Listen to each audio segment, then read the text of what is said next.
In a separate video, I presented a diagrammatic guide to the green energy kit I've had installed. In this video, I'll give you a tour of the kit itself. So let's start on the roof, where we have the PV array. The roof is south facing and it's unobstructed, no trees or buildings around, so we're very lucky from that point of view. And we fitted 15 panels, not because of any calculation about the energy that would give, but because 15 was the number we could fit. So we're working with that. The power generated by those PV panels comes into the house and first of all gets to the Solax inverter that you can see here. There are two isolators on the left, one on the right, and on the right of the inverter we have the battery.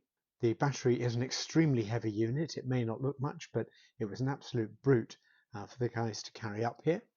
Next to that we have our hot water tank, and on the right of that we have the air source heat pump controller, the Ecodan unit you can see there. Next to that we have an eddi, and more on these in later videos. Above those over here we have, with the unit you can see there is our unit for how we control the air source heat pump.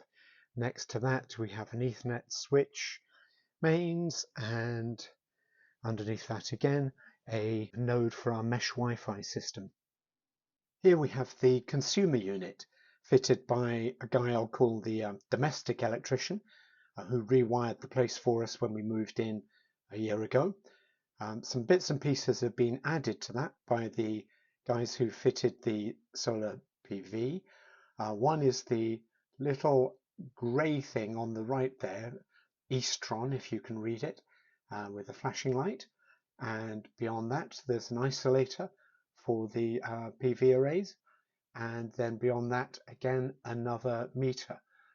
These were all fitted. I've got no idea what they were at the time, but since discovered that the meter on the right there, which also has a little flashing light, measures import and export, but apparently the only people interested in it would be us.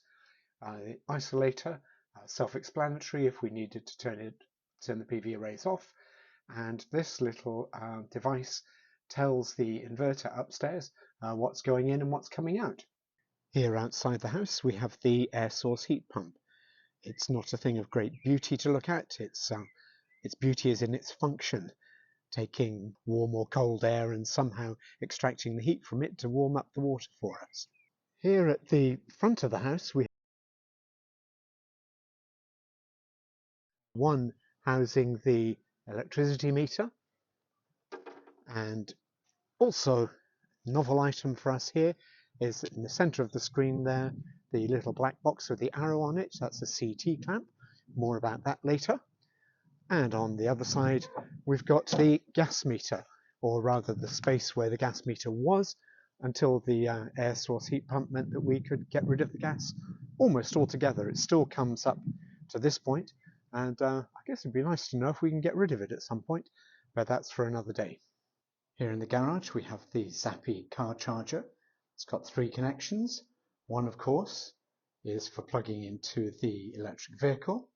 Another is an armoured Ethernet cable that goes underground all the way up into the house. And on the other side we've got its mains connection through to the local mini consumer unit that we have down here. And that's the end of the tour. I hope it helped to see what some of this kit looks like, and in separate videos I'll explain a little bit more about each of the individual components.